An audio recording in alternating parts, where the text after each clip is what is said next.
Donc bonjour, je vais vous présenter aujourd'hui le référentiel professionnel de l'éducateur spécialisé.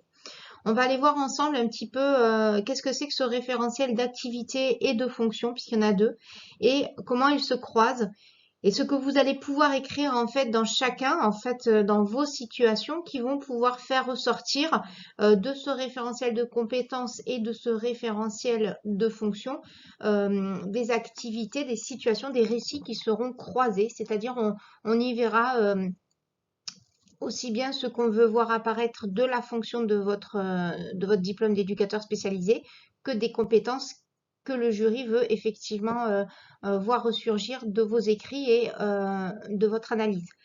On va aller voir un petit peu tous les mots qui font partie de ce référentiel.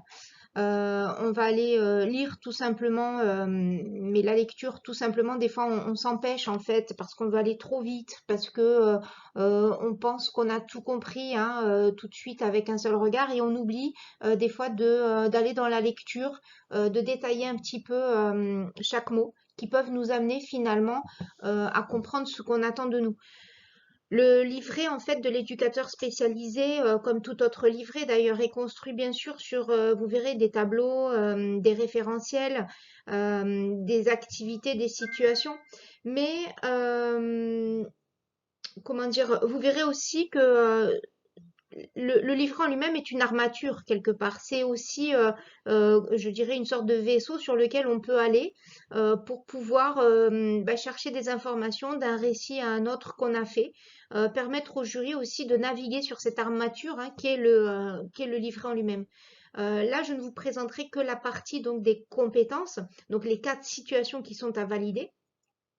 Mais vous avez aussi dans un autre tuto que je vous explique par ailleurs sur la page Facresis La Marina and You, vous avez effectivement un tuto sur le début de ce livret, avec les fiches de position dans la structure, présentation de la structure, activité, environnement. Ça, c'est une partie en fait de ce vaisseau, de ce livret, de cette constitution qu'est le livret en lui-même. Il y a une autre partie qui s'appelle l'analyse globale. Je ne vous la présenterai pas ici, mais dans un autre tuto, là aussi, ça sera à part. Mais elle aussi fait partie finalement d'une armature de ce vaisseau sur lequel vous allez pouvoir aller vous promener d'un endroit à un autre pour y détailler des choses ou reprendre d'un autre récit ce que vous pouvez détailler dans une activité ou inversement. Donc voilà, pensez à cette armature aussi qui peut être un décor que vous allez construire et qui va être agréable pour le jury, mais aussi pour vous-même. Je dirais que la construction d'un livret et le travail en VAE en général, c'est un moment où on se pose avec soi-même sur ce qu'on fait de notre métier. On pourrait très bien le voir d'une manière très factuelle, c'est-à-dire qu'est-ce que je vais écrire en fonction des questions qui me sont demandées, des attentes du jury. On pourrait rester dans ce factuel pour tout livrer d'ailleurs, pour toute VAE. On pourrait effectivement rester sur du pratico-pratique. Voilà comment j'ai monté un projet, voilà comment j'ai accompagné le candidat, la personne, le bénéficiaire, le résident selon où on se trouve. Vous pourriez rester dans du factuel pour vous dire je réponds tout simplement à la commande, je veux tout simplement mon diplôme. Je pense que on a dépassé, si tant est qu'on n'était pas dans cette démarche, hein. Je dis pas que tous les précédents étaient tout simplement dans cette démarche un petit peu trop, on va dire simpliste, mais je pense qu'on est dans une ère où on dépasse un petit peu tout ça. On a envie de voir nos candidats et les jurys ont envie de voir les candidats réfléchir, être des personnes qui savent analyser les situations. Le pourquoi se retrouve beaucoup dans des livrets, comme par exemple les aides-soignantes, les AP, des livrets qui sont très techniques, où effectivement on pourrait se contenter d'être dans du factuel. Voilà comment je rédige, voilà comment je sais prendre une tension, comment. Mais de plus en plus, les questions et les livrets eux-mêmes, donc ces fameuses armatures de livrets dont je vous parlais, euh, nous montrent qu'on veut voir des gens qui réfléchissent, qui sont plutôt dans le pourquoi, l'analyse, ce sont deux mots qui sont associés. Vous, dans vos livrets éducateurs spécialisés, vous trouverez cette notion du l'analyse. En gros, ça veut dire pourquoi j'ai fait ça. Et donc, cette notion de je réfléchis et je montre comment je réfléchis, ce que j'ai fait, ce que j'ai pensé avant de faire la chose est importante. On ne peut plus rester de simples exécutants. On va lire d'ailleurs ce référentiel ensemble et vous verrez que on va vous parler justement, hein, à un moment donné, l'éducateur spécialisé doit être créatif. Ça ne veut pas dire qu'on est des animateurs, hein, et je ne renie pas cette fonction, hein, mais je veux dire, être créatif ne veut pas dire, voilà, tout simplement, je vais monter tel atelier, telle activité. Être créatif, ça veut dire qu'à un moment donné, je vais réfléchir sur, justement, on est dans cette notion d'analyse, de réflexion.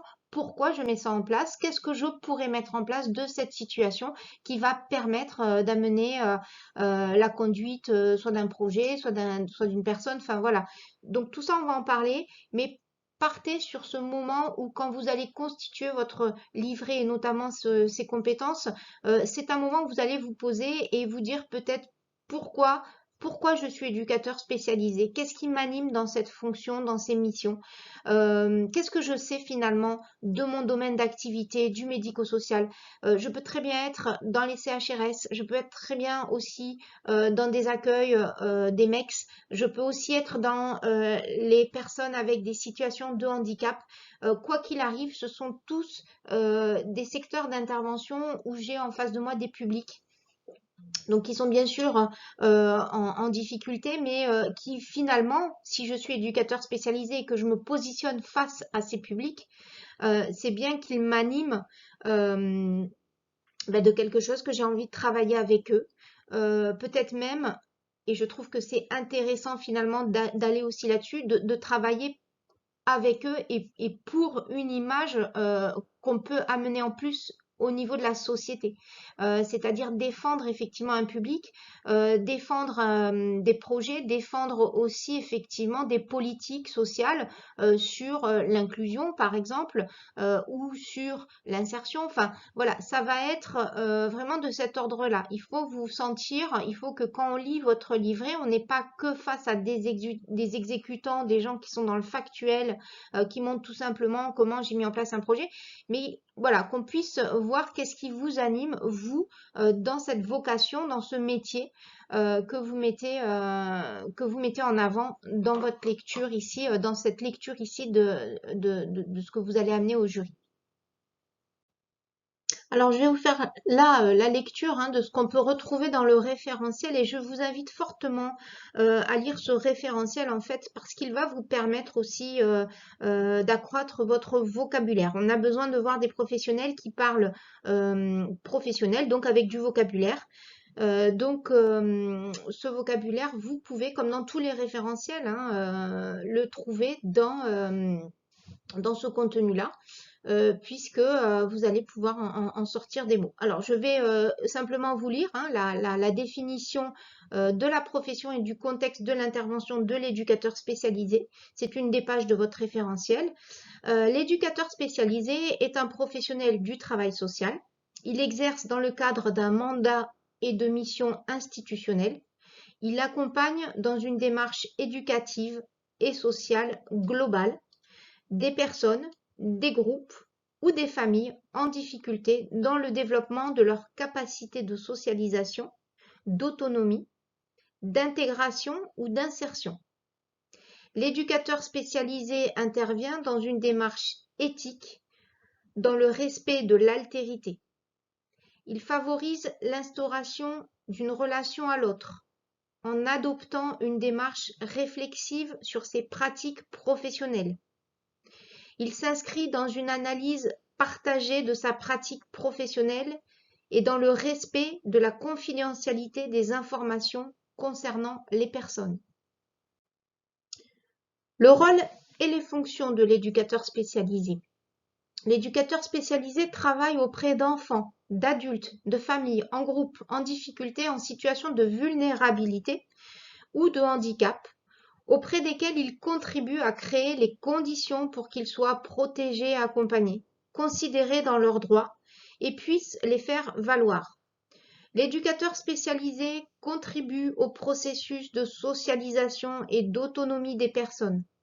Il favorise le renforcement des liens sociaux et des solidarités dans l'environnement des personnes et de la société.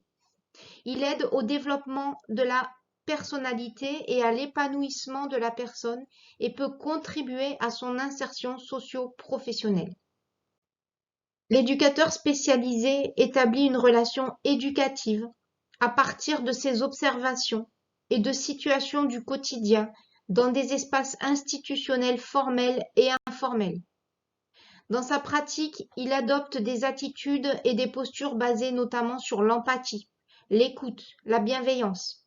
Il s'adapte à l'autre en se rendant disponible. Il est amené à élaborer un accompagnement éducatif avec la personne ou le groupe dans une temporalité tenant compte des singularités, des aspirations et des potentialités de chacun. Il s'inscrit dans un travail d'équipe avec laquelle il partage et analyse des hypothèses et un travail adapté aux besoins repérés. Il conçoit, conduit, évalue des actions socio-éducatives dans le cadre des projets personnalisés, crée et met en œuvre des actions mobilisant différentes méthodologies, propose des activités, des médiations et fait preuve de créativité. Il émet des propositions pour l'analyse des besoins, l'évaluation et l'ajustement des orientations des politiques éducatives ou sociales menées dans des institutions avec lesquelles il travaille dans le respect de la confidentialité des informations concernant les personnes. Dans un but de transmission de connaissances et savoir-faire professionnels, et après l'acquisition d'une expérience significative, le professionnel participe au processus de professionnalisation, y compris en exerçant des fonctions de référent professionnel auprès de personnes en formation et en lien avec les établissements de formation. Donc, je ne vous ferai pas ici une analyse de texte de chaque paragraphe que je viens de lire. Cependant, je trouvais important que vous puissiez mettre la main sur ce référentiel et le lire et le relire. Vous avez vu des mots en émerge, hein, vous pouvez extraire comme ça du vocabulaire. Vous pouvez aussi mieux conceptualiser hein, peut-être votre fonction. Vous êtes censé être éducateur hein, en VAE, vous n'êtes pas des apprenants. Comme je dis toujours, le souci d'un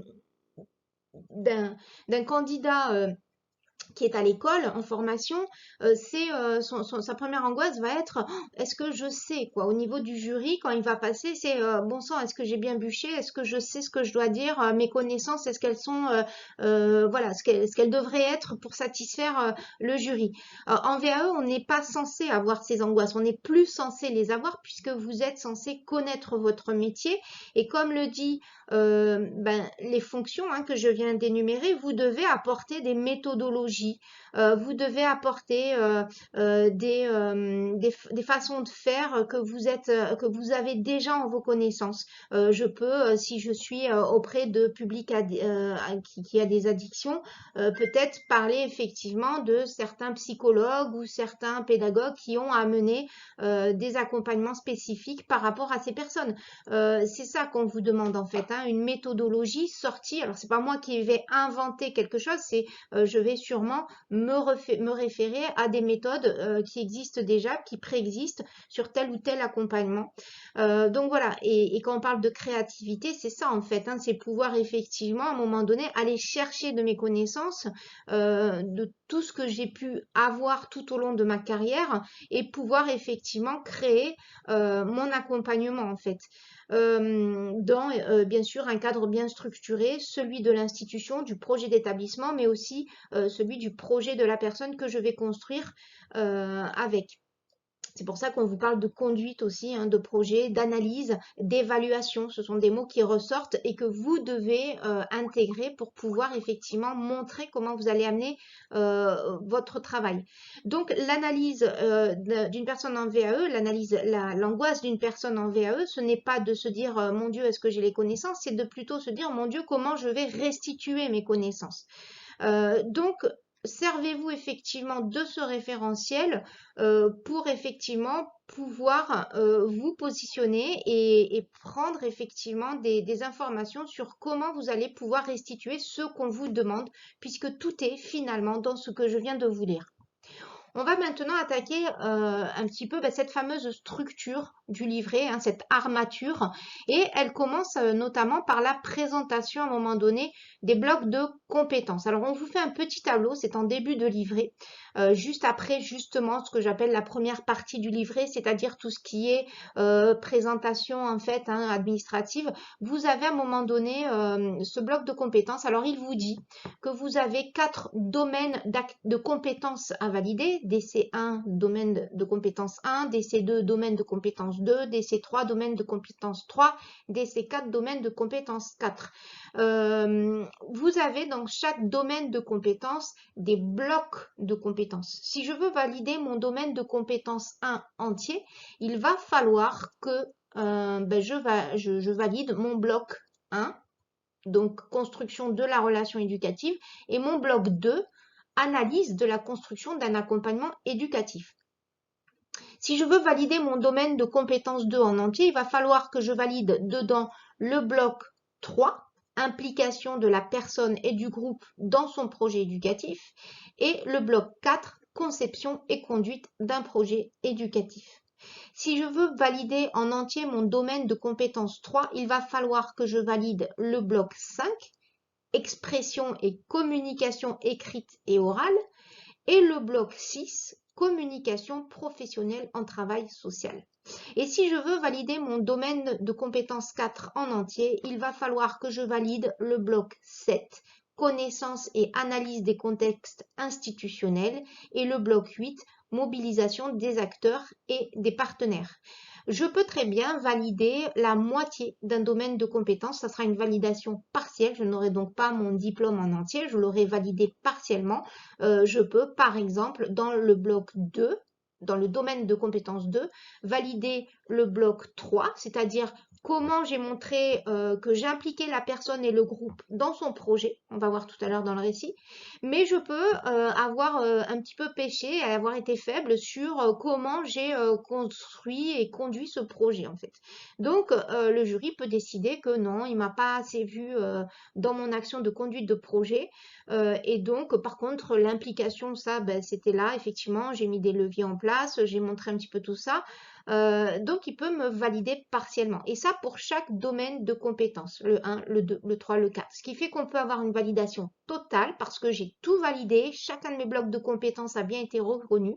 Et je peux avoir une validation partielle parce que je peux avoir dans mes domaines de compétences des blocs qui ne sont pas reconnus. Ou je peux aussi avoir acquis, par exemple, le domaine de compétences 1 en entier, mais il peut avoir une validation partielle du domaine de compétences 2, rien dans le domaine de compétences 4. Bon voilà, enfin c'est un petit peu selon comment je vais effectivement travailler mon livret et le présenter et le valoriser et le restituer au jury. Ça, c'est les blocs de compétences. Donc le jury va effectivement s'axer sur ces blocs pour pouvoir voir comment vous avez ces compétences acquises dans des récits qu'on va lui présenter. Et ces récits, en fait, moi, je les écris sur les référentiels de fonctions ou d'activités. Donc là, vous aviez les blocs de compétences, ce qu'on peut appeler le référentiel de compétences, mais vous avez aussi le référentiel d'activité et c'est là-dessus en fait qu'on va tisser notre récit de façon à ce qu'il corresponde vraiment aux activités, hein, comme on l'a vu un petit peu plus haut dans ce que je viens de vous faire lecture. Qu'est-ce qui fait que je suis à un moment donné éducateur spécialisé? Eh bien, ça sera le référentiel d'activité que je vais vous présenter à partir de maintenant. Et donc, on essaiera, et vous allez voir, j'ai fait la découpe, que chaque référentiel d'activité puisse venir démontrer chaque domaine de compétences. Vous verrez que le livret il est structuré de façon à ce que chaque domaine de compétences puisse se retrouver dans chaque récit d'activité, de fonction. Cependant, on peut faire ce qu'on appelle aussi du transversal, c'est-à-dire qu'à un moment donné, mes connaissances, mes savoir-faire, mes savoir-être, je peux très bien on va dire, les injecter un petit peu dans chaque domaine de compétence, chaque activité plutôt, et effectivement, ça fait du transversal. Mais le jury aime bien que les livrets soient clairs, soient structurés, donc on va pas mettre un peu de tout n'importe où comme ça. Voilà, on va quand même faire un récit bien structuré avec, comment dire, du récit sur des fonctions bien précises, donc fonction 1, 2, 3, 4, on verra tout de suite à quoi ça correspond, et qui répondent au domaine de compétences. Et on pourra faire du transversal, mais on va dire avec parcimonie, légèreté, de façon à broder quelque chose qui puisse se tisser tout au long du livret, se voir ici ou là, mais sans que ce soit trop lourd, trop chargé de un peu n'importe quoi, parce que là, le jury n'apprécierait plus et ne verrez plus finalement quelle compétence ou quelle activité vous avez voulu travailler. Donc à partir de maintenant, on va voir un petit peu c'est quoi ces récits, ces 4 récits que je vous fais faire en général, euh, et comment effectivement on va les articuler entre référentiel d'activité et référentiel donc de compétences avec ce bloc de compétences. Donc on arrive là dans la fonction établissement d'une relation éducative qui est dans le référentiel d'activité, donc de fonction, hein, fonction activité c'est pareil, qui est en fait la première fonction qu'on peut voir dans votre référentiel, donc quand vous le lisez. C'est en fait ce qui constitue, ce qui va constituer la base hein, de votre premier récit pour montrer au jury comment effectivement vous savez établir une relation éducative. Alors je vous lis la description de la fonction. L'éducateur spécialisé crée une relation de confiance avec les personnes à partir des situations du quotidien dans des espaces institutionnels formels et informels. Dans la rencontre, il adopte une posture d'accueil et d'écoute. Il facilite l'expression des personnes et de leurs demandes.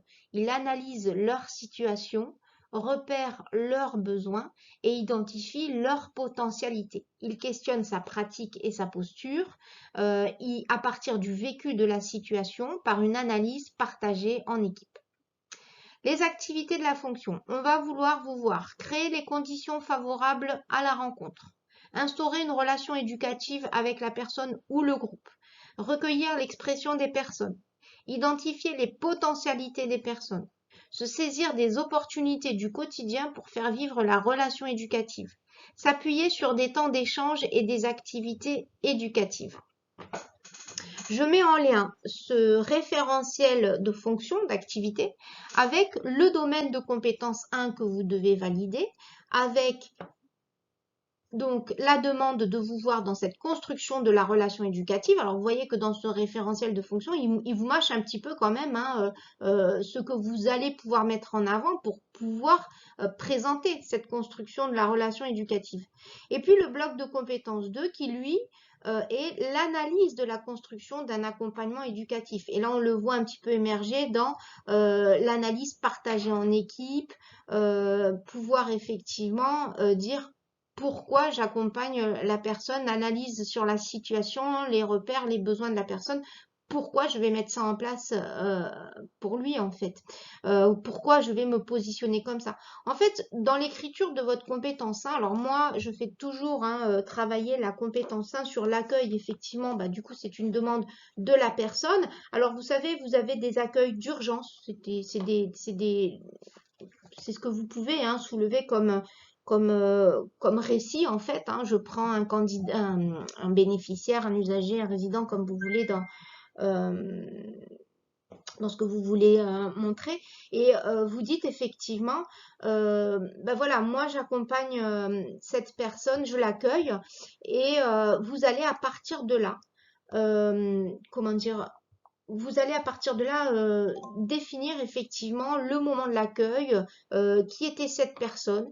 Vous allez y montrer en fait peut-être d'où elle vient, son orientation.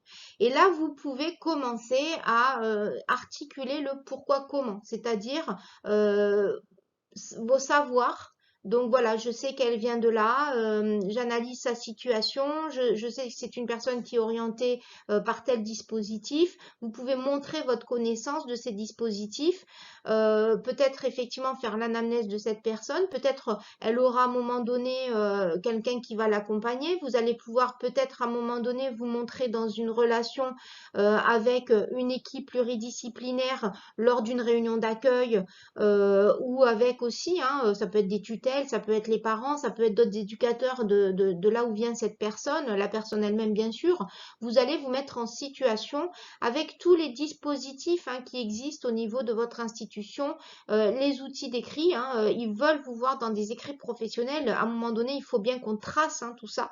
Vous allez vous montrer aussi dans comment dire, donc toute cette fameuse réunion, hein, ces fameuses réunions, vous pouvez citer hein, les réunions qui existeront pour effectivement accueillir cette personne, mais peut-être à un moment donné faire des points avec elle. Alors vous pouvez tout aussi bien hein, faire un scénario, hein, de toute façon, ça c'est clair et net, vous devez scénariser à un moment donné votre écrit, hein, mais il va falloir aussi que vous n'hésitiez pas des fois à dire voilà, je reverrai cette personne à tel moment pour faire un point sur son accueil, mais pour l'instant, je suis avec elle, je fais ci, je fais ça. Commencez vraiment à, on va dire, tresser un plan dans lequel vous allez y mettre tous les outils avec lesquels vous travaillez. Vous pouvez aussi parler protocole, vous pouvez parler livret d'accueil, vous pouvez parler, comment dire, tout ce qui fait les outils hein, lorsqu'on accueille une personne qui vont faire repère. Ça va être aussi bien sûr le règlement intérieur. Est-ce qu'à un moment donné, vous allez leur lire ce règlement? Comment est-ce que vous allez vous rendre compte qu'il peut prendre en considération tous ces écrits si c'est une personne qui a des troubles, qui a une trisomie, qui a des difficultés à l'écriture, comment vous allez pouvoir instaurer cette relation d'accueil, ce repérage? Est-ce que vous avez des méthodes peut-être effectivement de lecture parce que vous accompagnez des personnes qui ont des troubles autistiques et que du coup vous-même ou l'institution a développé des méthodes, vous avez eu peut-être des formations. Tout ça, vous allez pouvoir hein, le mettre et l'articuler dans un récit où vous allez vous mettre en situation avec cette personne. Quand on vous parle du quotidien, vous allez effectivement à un moment donné être repère pour cette personne, mais lui créer aussi des repères. Et peut-être que vous allez commencer à observer, hein, puisqu'il vous demande de pouvoir observer ses besoins, faire le recueil hein, de ses besoins, de ses potentialités, par le biais d'activités qu'il y a dans ces premiers moments, à un moment donné où on demande parfois dans les institutions de participer à des groupes pour ranger le linge, pour ranger, mettre la table. Voilà, tous ces groupes qui permettent de s'insérer finalement dans un espace avec des repères. Et puis aussi, moi, ça va me permettre effectivement dans ces moments-là de dire ah ben tiens, je vois qu'effectivement il sait faire ça ou là bon ben il va falloir que je travaille ça avec lui et à chaque fois dire pourquoi. Euh, Ne restez pas dans le factuel, on ne veut plus vous voir en simple exécutant. Vous n'êtes pas que des exécutants, vous êtes aussi des gens qui réfléchissent. Et donc, si je décide de mettre en place cette méthode, qu'est-ce que ça va amener chez lui? Pourquoi je choisis cette méthode et pas une autre? Pourquoi est-ce que je pense que ça peut marcher chez lui alors que chez un autre, ça pourrait pas marcher? On veut vous voir dans cette réflexion-là. Donc saisissez-vous pour chacune des compétences hein, que vous allez, chacun des récits que vous allez développer, les quatre, à chaque fois, munissez-vous donc des outils qui font votre quotidien dans l'intervention éducative. Donc ça peut être des textes de loi, ça peut être des chartes, ça peut être effectivement des livrets, ça peut être voilà des écrits professionnels. Il y aura aussi toute cette partie avec les réunions hein, institutionnelles. Vous pouvez en citer plusieurs. Des fois sur l'accueil d'une personne, on a celle de l'orientation. Ensuite, on a peut-être un accueil avec les familles. Après, j'ai peut-être moi en tant qu'éducateur une réunion avec informel ou informel avec cette personne. Et il va falloir que je cite à chaque fois comment ça se passe. C'est pas au coin d'un couloir comme ça ou sans que le jury sache que vous avez formalisé l'action. Sinon, on ne vous voit pas être travailleur social et vous professionnaliser. Donc tout ça, vous devez le faire apparaître dans ce récit et vous vous servez effectivement euh, de ce qui est écrit hein, dans ce référentiel, il est quand même assez parlant pour pouvoir effectivement valider le bloc de compétences 1 et le bloc de compétences 2. On entre maintenant dans la fonction accompagnement éducatif de la personne ou du groupe. Donc je lis le référentiel de fonction. Ils vous disent, description de la fonction, l'éducateur spécialisé s'inscrit avec la personne ou le groupe dans un accompagnement éducatif. En prenant compte de la singularité de chacun, il favorise l'autonomie et la socialisation et contribue à permettre à chacun de trouver sa place au sein d'un collectif. Il vise à établir des repères et des règles dans la vie quotidienne des personnes. Il contribue au cheminement de la personne dans le respect de son histoire et de ses potentialités. L'activité de la fonction vous attend d'en mobiliser les ressources de la personne, de la famille ou du groupe et de l'environnement. Favoriser la participation de la personne à l'accompagnement éducatif. Animer le quotidien. Créer des espaces de disponibilité et des espaces de créativité. Exercer une fonction symbolique permettant la distinction des rôles et places dans une société. Accompagner et transmettre la connaissance, la compréhension et l'appropriation des règles sociales permettant à la personne ou au groupe de s'y inscrire en tant que citoyen. Créer les conditions pour la communication entre les personnes et dans le groupe. Accompagner la personne dans la construction de son identité et de sa singularité. Donc là, j'associe effectivement cette fonction au bloc de compétences, au domaine de compétences 2, avec en bloc de compétences 3, donc l'implication de la personne ou du groupe dans son projet éducatif, et le bloc de compétences 4, la conception et la conduite d'un projet éducatif. Alors, on vous a donné par effectivement ce récit tous les items hein, qui font votre fonction. On est clairement là dans le projet éducatif. Hein. Alors, tous travailleurs sociaux, notamment les éducateurs spécialisés, connaissent le projet éducatif. Ça peut être le PAP, ça peut être le projet personnalisé. Enfin voilà, ils prennent des noms différents des fois selon les institutions, mais en gros, c'est le projet éducatif. Donc on veut vous voir construire avec la personne, l'usager, co-construire son projet éducatif, tout simplement. Vous allez effectivement montrer, là encore, comment vous travaillez avec les familles, avec l'équipe pluridisciplinaire, bien sûr, hein, et bien sûr toujours hein, en co-construction avec le résident ou l'usager, son projet. On vous demande de pouvoir participer à animer son quotidien, créer des espaces de disponibilité, de créativité. Tout ça, on est dans tout ce qu'on appelle, on va dire, l'aménagement. Comment à un moment donné, pour permettre la mise en place de son projet, on va aménager avec lui des espaces de façon à ce qu'il puisse satisfaire les objectifs. Alors, dans un premier temps, vous allez effectivement présenter cet usager, qui est-il, quels sont ces besoins que vous aviez identifiés, comment est-ce que vous les avez identifiés et peut-être c'est une reprise de projet, peut-être vous-même vous avez identifié des besoins, vous nous expliquez lesquels ils sont et pourquoi, encore une fois, ils seront nécessaires à travailler pour lui. Toujours le pourquoi. Et ensuite, vous allez pouvoir lister effectivement les différents objectifs que vous allez mettre en place avec la personne pour travailler sur ses besoins.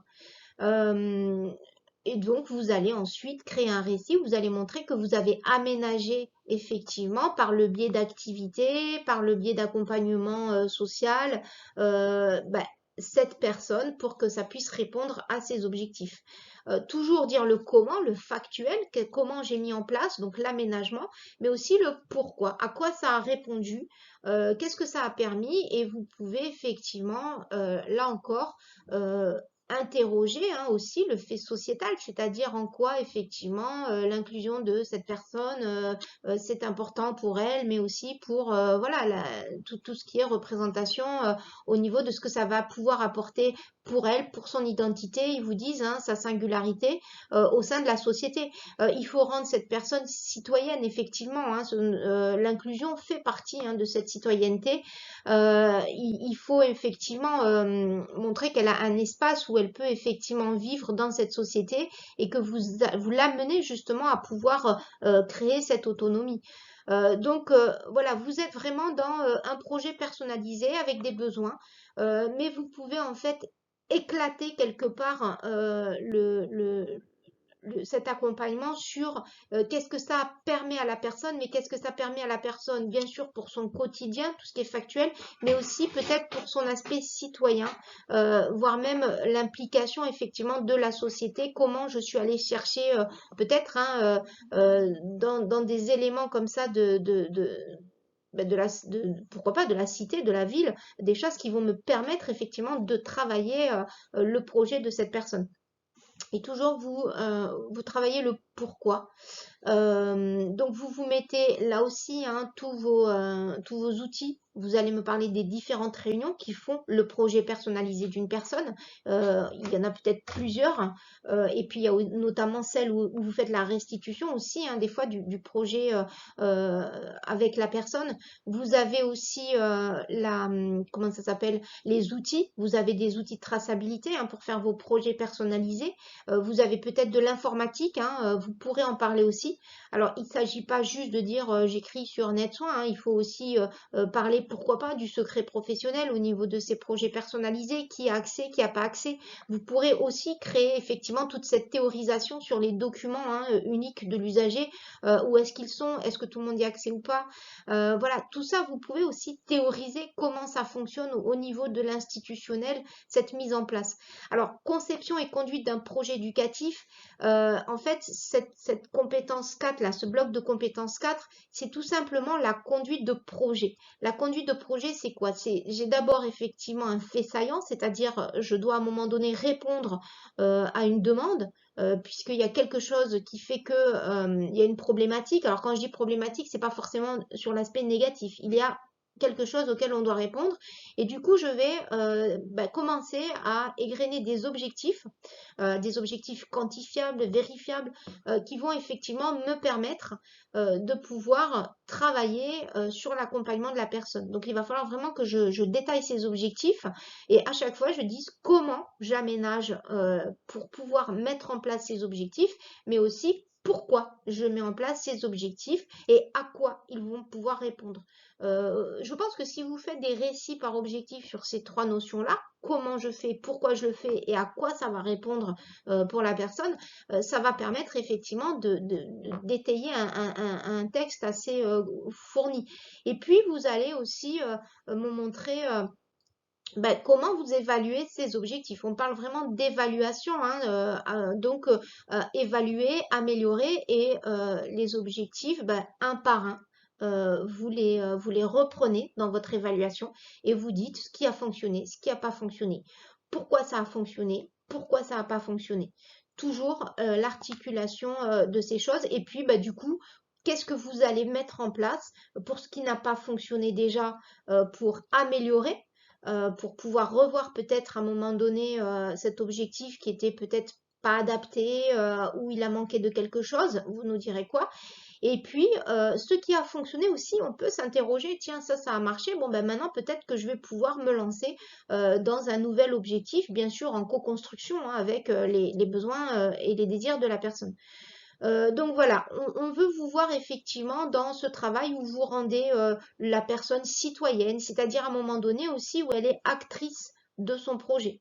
Bien sûr, il y a des projets qui sont plus ou moins faciles parce que selon les publics, il y a des publics où on est en MEX, on est en insertion sociale. Vous avez de quoi écrire des projets avec en plus des personnes qui sont plutôt autonomes et qui participent réellement de ce projet. Alors bien sûr, avec des fois des contraintes, des refus, mais ça fait justement, ça alimente votre récit et comment, encore une fois, dans une méthode, vous avez pu accompagner ces personnes. Des fois, on a des personnes qui sont avec du polyhandicap, des handicaps très lourds, hein, mais en fait, c'est là où j'en appelle finalement à ma fonction d'éducateur spécialisé. Pourquoi je suis là pour ces personnes-là? Euh, J'avais vu un film sur un projet d'un enfant qui, en fait, était du coup, enfin, en position latérale, hein, donc, et en fait, non, il était assis en fauteuil roulant, il ne voyait en fait que en face de lui, en fait. Et du coup, ça ne, ou alors il était en position allongée, effectivement, il ne voyait que, en général, effectivement, le plafond. Il faut penser à ces postures, même quand on est soignant, souvent, parce que on n'a pas l'impression que les gens, en fait, on ne prend pas conscience que les gens ils voient différemment. Si je suis en position latérale toute la journée, mon espace il va être réduit au niveau de la vision et du coup ma communication, enfin tout ce qui va faire que je vais pouvoir avoir une interaction avec l'autre va être finalement modifié par rapport à ce que nous on a l'habitude de vivre. Et en fait, cet enfant qui était polyhandicapé, un des objectifs effectivement était de l'aider à entrer en communication, mais même visuelle. Alors, c'était sur un travail par rapport à la façon de pouvoir mouvoir son visage, regarder l'autre. Et c'était tout aussi intéressant à travailler en termes de projet. Et ça implique là aussi des tas d'écrits pour expliquer des tas de choses et la motivation des uns et des autres à permettre à cet enfant de pouvoir rentrer en communication, même visuelle, et pouvoir changer cet état de positionnement toujours identique qui ne l'amène finalement à avoir aucune vue sur rien, sur la société ni sur rien. Et après coup, ça lui permettait, on voyait dans l'évolution, et donc l'évaluation, de pouvoir être beaucoup plus curieux et avoir plus d'interaction et tout en découle, hein, l'esprit s'ouvre, des tas de choses comme ça. Donc voilà, donc c'est effectivement à aller chercher hein, en fonction de là où je me situe, mais c'est là où il va y avoir une demande de qui je suis moi en tant qu'éducateur spécialisé dans cette fonction-là et dans ce lieu-là pour pouvoir valoriser à fond le projet de l'autre. Qu'est-ce que je veux faire ressortir de l'autre? Est-ce que c'est juste factuel? Voilà, faire un change si je suis avec des enfants en situation de polyhandicap? Ou alors, est-ce que c'est vraiment l'intégrer lui aussi avec son handicap dans la société et lui permettre lui aussi un regard sur cette société qui est le sien et comment je l'amène à ça? Donc voilà, donc c'est tout ce qu'on va vous demander dans cette fonction. Donc à vous d'être créatif, à vous effectivement d'exprimer le plus vos ressources et d'être le plus, on va dire, pertinent dans vos écrits, mais aussi dans des écrits soutenus où on voit une réflexion, on voit des outils, on voit des réunions, on voit de l'équipe pluridisciplinaire, on voit aussi ici de la coordination, hein, puisque vous allez prendre à un moment donné hein, le recueil des autres professionnels pour pouvoir créer effectivement ces objectifs de projet avec le résident.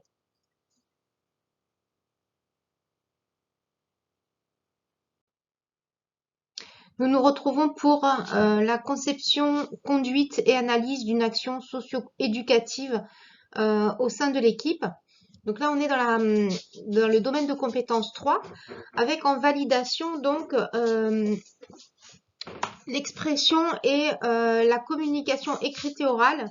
Et en compétence 6, donc en bloc de compétence 6, la communication professionnelle en travail social. Euh, On va vous demander, alors, la description de la fonction. L'éducateur spécialisé conçoit, met en œuvre et évalue l'action socio-éducative. Il inscrit sa démarche au sein d'une équipe pluridisciplinaire ou pluriprofessionnelle et en cohérence avec le projet institutionnel. Il mobilise la personne et son environnement dans l'élaboration des différents projets.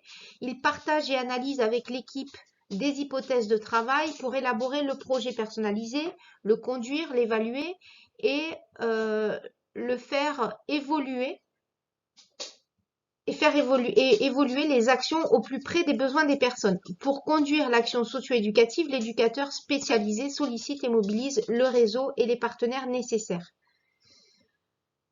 L'activité de la fonction, on vous attend sur soutenir la participation de la personne et de son environnement dans la construction de son projet personnalisé et dans le suivi des actions mises en place.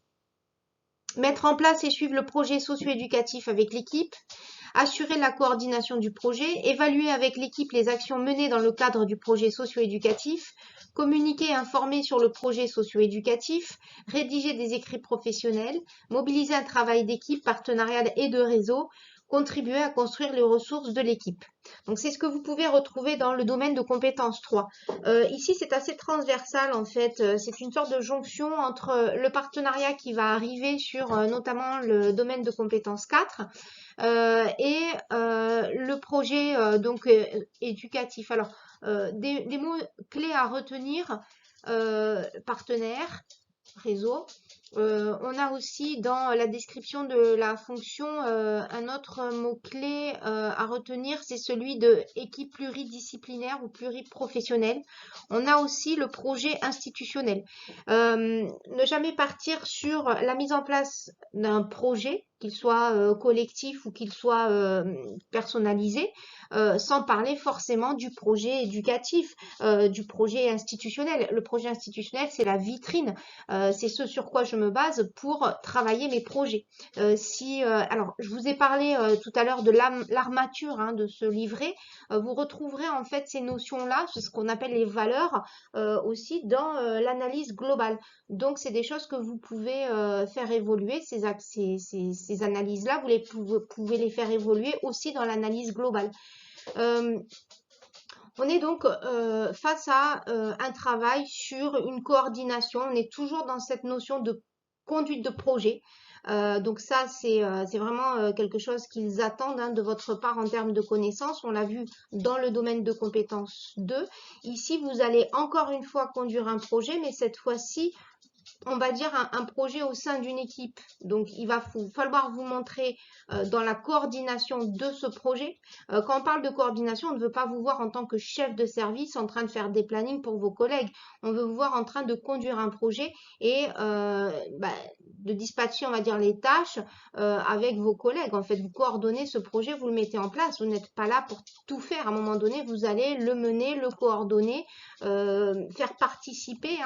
Il va falloir aussi montrer cette implication de l'équipe au sein de ce projet que vous allez initier en général. La fonction de l'éducateur spécialisé en général, il initie les actions, à la différence du moniteur éducateur où on parle de participation dans son référentiel.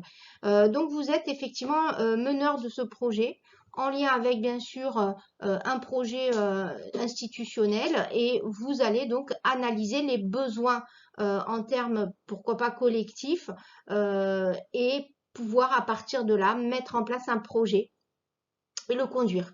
Vous allez du coup toujours utiliser les leviers pour faire votre récit, des ressources que vous avez. Alors là, il y a même les ressources au niveau du territoire. Vous pouvez aller chercher les partenaires.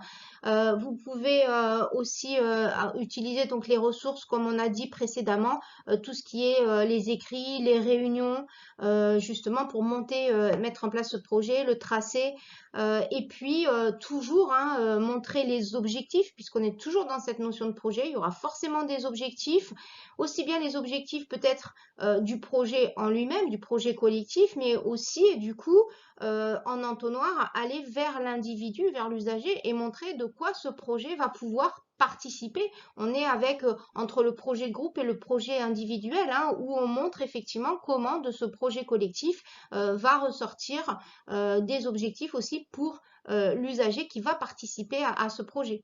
Et puis, on finit toujours aussi par l'évaluation. Et pourquoi pas une évaluation du projet en lui-même, global, et l'évaluation d'un ou deux résidents que vous avez choisi de montrer dans votre situation pour voir ce que ce projet collectif a pu mener en termes individuels pour eux. Contribuer à construire les ressources de l'équipe. Donc voilà, on est vraiment dans ce travail d'équipe, ce travail aussi là aussi vous allez être créatif, c'est-à-dire dans votre récit, vous allez montrer pourquoi vous mettez en place ces projets. On n'est pas dans l'activité encore une fois et je n'ai rien, enfin voilà, je ne redescends pas la fonction. On n'est pas animateur, c'est pas voilà, je mets en place un projet, une activité et puis voilà, on est dans la notion de projet. D'ailleurs, on peut vous demander, et réfléchissez-le, quelle est la différence pour vous entre un projet et une activité? donc je ne vous en donne pas la réponse, vous irez la chercher vous-même. Et du coup, montrez-vous effectivement comment vous élaborez ça en fonction de ce que vous avez pu observer, des besoins peut-être de l'institution, des résidents surtout, et de ce que demande effectivement, de ce que porte le projet institutionnel. Et effectivement, encore une fois, faire l'état des lieux de ces partenaires, de ces réseaux que vous avez à votre à vos côtés et que vous allez pouvoir solliciter pour mettre en place ce projet. Donc, quand ils vous disent bloc de compétences 1, expression et communication écrite et orale, et bloc de compétences 6, communication professionnelle en travail social, c'est là-dessus aussi que vous allez chercher les éléments pour constituer votre récit.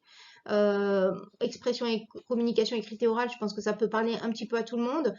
Communication professionnelle en travail social, peut-être regardez dans vos ressources, vos littératures, vos lectures, peut-être que la communication professionnelle en travail social passe aussi par différentes formes d'écrits, différentes formes, on va dire, les écrits dans le médico-social sont variés en fait. Il n'y a pas que l'écriture de projet, il y a l'écriture des fois d'autres choses et là aussi je vous laisse aller chercher, qui vous permettent effectivement d'être dans cette notion de communication.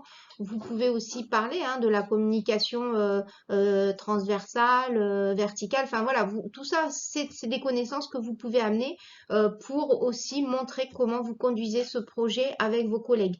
Mais la situation, comme je le vois des fois dans certains récits, ne vous demande pas que d'écrire comment vous avez mené une réunion. Ce n'est pas le cas. C'est pour ça qu'on vous demande aussi de travailler sur quelque chose de collectif, projet socio-éducatif. Et donc, c'est ça en fait qui va être le récit principal dans lequel vous allez faire apparaître ces compétences de communication, de coordination et aussi d'implication de vos équipes dans ce projet. On arrive enfin à la fonction veille professionnelle et transmission du domaine de compétences 4 qui lui va vous demander de valider donc la connaissance et l'analyse des contextes institutionnels et le bloc de compétences 8, la mobilisation des acteurs et des partenaires. La veille professionnelle et les transmissions. Donc cette fonction vous demande, en termes d'éducateurs spécialisés, d'être inscrit dans une action éducative, dans le respect et la mise en œuvre des droits fondamentaux de la personne. Il veille, l'éducateur, à maintenir et à développer ses connaissances concernant le contexte politique, économique et social en lien avec ses missions. Il prend appui sur une expérience partagée pour transmettre des pratiques ou des connaissances à ses pairs, aux futurs professionnels et aux acteurs de terrain. Dans les activités de la fonction, on vous attend sur s'impliquer dans une veille professionnelle sur l'évolution du champ social ou éducatif, s'informer, comprendre et connaître les politiques publiques, actualiser ses connaissances du champ socio-éducatif avec une pluralité des références, participer à une démarche d'évaluation en continu en lien avec le projet institutionnel, transmettre et partager ses connaissances et sa pratique, faire des propositions sur la mise en œuvre des politiques publiques en lien avec les besoins repérés. Là aussi, si je me sers de mon livret comme une armature, je peux aller me promener sur les fiches environnement que vous retrouvez en début de livret, environnement de votre structure. On est dans les partenariats, on est effectivement là aussi dans un aller-retour d'écrit avec ces premières fiches qui vous demandaient effectivement de montrer les différents partenaires auprès desquels vous êtes impliqué, sur lesquels vous-même vous avez une action ou l'institution. Ça, c'était global, c'était la présentation. Ici, on va les mettre en œuvre. Toujours à travers, bien sûr, un récit situationnel de projet, puisqu'on est toujours dans cette conduite de projet. Donc, c'est toujours la même chose, le fait saillant, les objectifs et l'évaluation. Et là, vous allez mobiliser vos connaissances. Des mots émergent comme veille professionnelle. On est toujours en lien avec ce projet institutionnel, donc qui fait vitrine à vos actions. Et puis, effectivement, la notion de transmission qui aussi apparaît, qu'il faudra mettre en avant. Et puis ensuite, on a effectivement contexte politique, économique et social en lien avec ces missions. Je trouve que c'est une compétence en fait qui vous met très fort en avant hein, dans la compétence de l'éducateur qui justement doit analyser, on est encore une fois hein, dans ce fameux pourquoi par rapport au contexte, aux politiques, à ce qui est proposé, permis, les nouvelles lois, les nouveaux dispositifs. Vous pouvez y aller hein, en introduction de vos connaissances, pourquoi pas refaire un tour effectivement de ces partenaires, hein, comme je vous disais dans les fiches euh, précédentes. Et puis, pourquoi pas aussi, du coup, montrer effectivement comment vous allez prendre des partenaires, en faire un levier pour votre projet, là encore. Mais toujours avec cette analyse de pourquoi je le fais, qu'est-ce que cela permet, bien sûr le comment, tout ce dispositif hein, que vous allez mettre en place pour mobiliser effectivement ces acteurs. Donc c'est les deux axes hein, sur lesquels on veut vous voir, la connaissance, l'analyse de ces partenaires, de votre territoire, des politiques sociales en lien effectivement avec votre champ d'intervention selon vos publics, et puis mobilisation des acteurs et des partenaires. Donc là, on veut vous voir aussi dans ce faire d'aller chercher les partenaires, d'aller faire des conventions et puis de mettre en place tout ce dispositif. Et tout ça, bien sûr, au travers d'un récit de projet.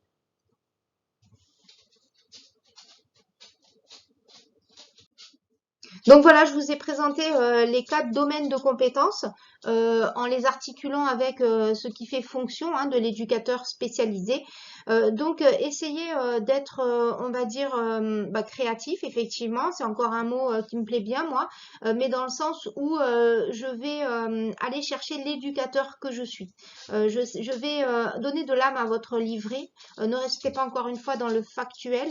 Montrer que vous avez des connaissances, que vous savez dans quel terrain, quel territoire vous évoluez, en fonction de quelle loi, de quel dispositif possible, toujours aussi en lien avec le champ hein, de votre intervention selon les usagers.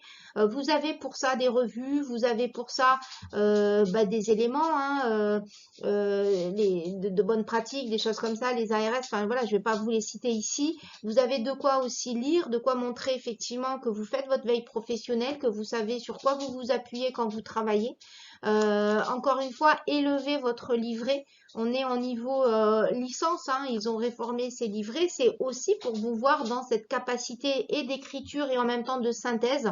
Moi, je dis toujours dans mes accompagnements que je préfère la pertinence à des 100, 300 pages. Il faut mettre en confort le jury, il faut qu'il puisse apprécier de vous lire. Que votre livret soit très structuré. Donc voilà, c'est tout ce que je peux vous conseiller aujourd'hui sur ces 4 domaines de compétences. Vous verrez dans les commentaires les liens où vous pouvez me retrouver dans les accompagnements, notamment à la VAE d'éducateurs spécialisés. Je vous les mettrai tous. Et n'hésitez pas à me solliciter pour vous aider à rédiger ce livret, qu'il soit effectivement comme le souhaite le jury dans les attendus, mais aussi vous aider à faire ressortir, émerger vos compétences en lien avec votre lieu d'intervention, en lien avec vos capacités, vos lectures.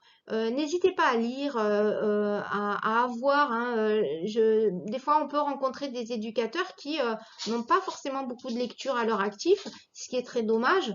Je pense qu'il faut, dans chaque métier, avoir des ressources. Ce n'est pas que des métiers de bouche, en fait. Hein, c'est des métiers en général où on est dans l'humain, où on va choisir effectivement de s'impliquer pour eux. On va choisir même des fois de défendre hein, ces personnes pour pouvoir effectivement permettre ce qui nous a permis d'arriver ici. C'est un mot que moi, il n'existait pas hein, quand j'ai commencé, c'était le mot inclusion. Ce mot, il est venu, il est arrivé avec la loi 2005 notamment, pour les personnes en situation de handicap. C'est un mot qui signifie que la personne en fait fait partie en fait. Ce n'est pas elle qui se transforme, c'est la société qui s'adapte. C'est des mots qui sont différents d'insertion, d'intégration. Donc, il faut absolument, effectivement, que vous maîtrisiez tout ce vocabulaire, que vous essayiez de voir le cheminement aussi hein, de ce qui s'est passé dans le médico-social pour voir jusqu'où on est arrivé là.